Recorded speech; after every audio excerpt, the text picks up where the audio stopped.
Good morning everyone, welcome back to my channel with a new vlog. 14ই March 2025 সকাল 5:30টার মতন বাজে।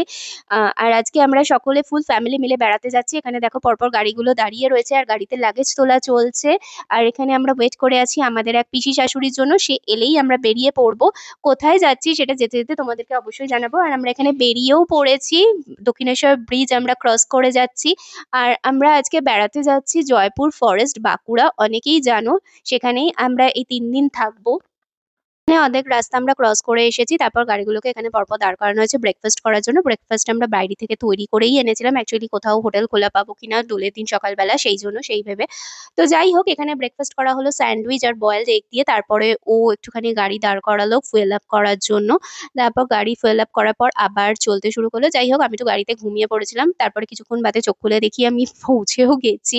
দুপাশে জঙ্গল দেখে বুঝতে পারলাম যে আমরা জয়পুর ফরেস্টে ঢুকে পড়েছি।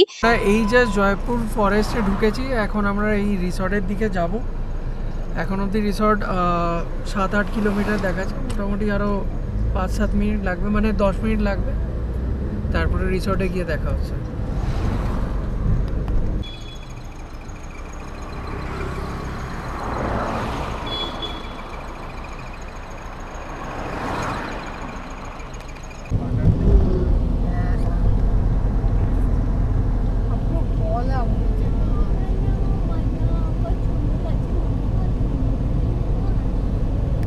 পার্ক করছিল, নেমে দাঁড়ালাম। বিশ্বাস করো, মনে হচ্ছে গায়ে যেন চামড়াগুলো পুড়ে যাচ্ছে, ফোস্কা পড়বে, এতটাই গরম ছিল।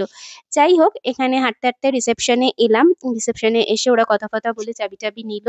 রিসেপশন থেকে অনেকটাই হেঁটে যেতে হবে। চলে যাচ্ছিলাম, যাওয়ার সময় ওরা একটা করে ওয়েলকাম ড্রিঙ্ক দিল। এই মজা। আমরা আমরা এই জাস্ট চেক ইন করলাম। এই চেক ইন করে এখন হাঁটছি। এদের গাড়ির ছোট একটা গাড়ির ফেসিলিটি আছে, বাট এখন অ্যাকচুয়ালি এত চেক আউট বা চেক ইন হচ্ছে, তো ওর জন্য গাড়ির ফেসিলিটিটা অ্যাভেল করতে পারছি না। এখানে এই যে মা, সমনা, বাবা হাঁটছে। মেয়ে আর ভাই আগে চলে গেছে। আমাদের এই ফ্লোরেই আছে,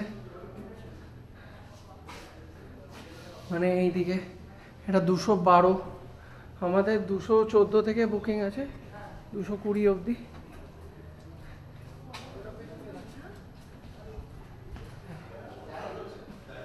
আমাদের রুম।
মেয়েকে খাইয়ে দাইয়ে তোমাদের রুম ট্যুর দিয়ে নিজে রেডি হয়ে চলে গেলাম হোলি পার্টিতে। অ্যাকচুয়ালি হোলি পার্টিটা হোটেল থেকে অ্যারেঞ্জ করা হয়েছিল। এখানে ড্রেস কোড ছিল হোয়াইট কালারের, মানে হোয়াইট কালারের যে যা কিছু পরতে পারো, তার সাথে এখানে ওরা খাবার দাবারেরও অ্যারেঞ্জ করেছিল। অ্যাকচুয়ালি জিলিপি দিয়েছিল, ও নিমকি দিয়েছিল আর তার সাথে তোমার লাস্সি দিয়েছিল।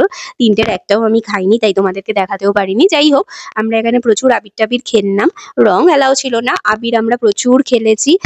আমরাও নিয়ে গেছিলাম, ওরাও দিয়েছিল। যাই হোক, হোটেল পুরো একদম ফুল ছিল এখানে। মানে একটা রুমও বোধহয় আমার মনে হয় না খালি ছিল বলে। তো দেখতেই পাচ্ছ মানুষজন দেখে প্রচুর ভিড় ছিল। যাই হোক, হোলি খেলার পর আমরা চলে গেছিলাম সুইমিং করতে আরকি, সুইমিং পুলে। তো তারপর সুইমিং-টুইমিং করে মেয়েকে স্নান করিয়ে নিজেও স্নান-টান করে এখানে রেডি হয়ে চলে এসেছিলাম লাঞ্চ করতে। এখানে আজকে আমাদের লাঞ্চের জন্য আমরা সকলে এখানে বসে আছি আর আমাদের পেটে পুরো ছুঁচোর ডন বৈঠক দিচ্ছে। অ্যাকচুয়ালি 4:30 মতন বাজে। আর ঘুরতে এসে এসব টাইম, খাওয়া-দাওয়ার কোনো কিছুরই সময় ঠিক থাকে না যদিও, এত দেখলেও চলে না। তো যাই হোক, এখানে আজকে আমাদের লাঞ্চে আমরা অর্ডার করেছিলাম ভাত, ডাল, আলু ভাজা আর চিকেন কষা, মাটন কষা আর মাছ। মানে যে যা প্রেফার করে সেই অনুযায়ী অর্ডার করা হয়েছিল।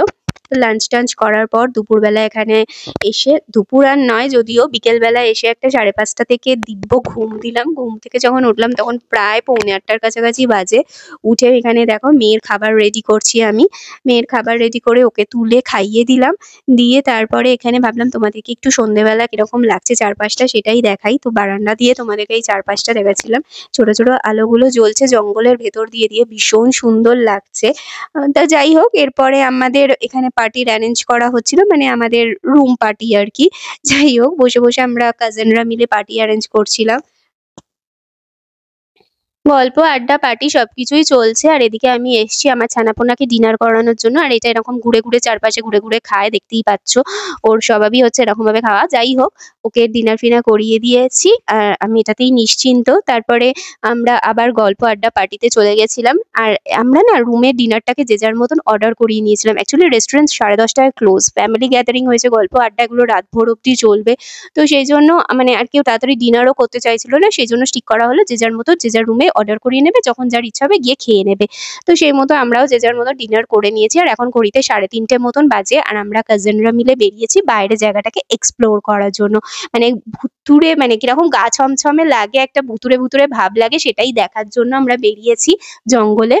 তো যাই হোক, এতটাই অন্ধকার ছিল যে মানে ফোনে টর্চ লাইট জ্বালিয়েও মনে হচ্ছিল যেন সামনে কেউ দাঁড়ালে তাকে দেখা যাচ্ছে না, এরকম একটা গা ছমছমে মার্কা পরিবেশ ছিল আরকি। তো দূরে হোটেলের আলোগুলো বা রুমের আলোগুলো দেখা গেলেও মানে একটা বেশ মানে গা ছমছমে মার্কা পরিবেশ এই সুইমিং পুল আর এই গেমিং জোন এরিয়াটাতে। তো যাই হোক, এখানে আমার বরকে আমার দেওর টেনে নিয়ে যাচ্ছে যে ওই পাশে একটা অন্ধকার জায়গা আছে, ওইখানে গিয়ে ঘুরে দেখবে বলে। আর আমার বর যাবে না, আর ও টেনে ওকেই নিয়ে যাবে। তো যাই হোক, দুজনের খুনসুটি চলছে। এট লাস্ট ও নিয়ে যেতে পারলো না, ব্যর্থ হলো। ও নিজে একা একাই ঘুরে দেখে এলো কেমন লাগছে। পেছনে আমার দেওরও গেছিল, আর মানে আমার নিজের দেওর আরকি। যাই হোক, ওদের খুনসুটি চলতে থাকুক। আর আজকের ব্লগটাকে আমি এখানেই এন্ড করছি। যদি ব্লগটা ভালো লেগে থাকে তাহলে please like, comment, share and subscribe করতে অবশ্যই ভুলবে না। সকলে ভালো থেকো, সুস্থ থেকো। এর পরের পার্টে তোমাদের সাথে নিশ্চয়ই দেখা হবে।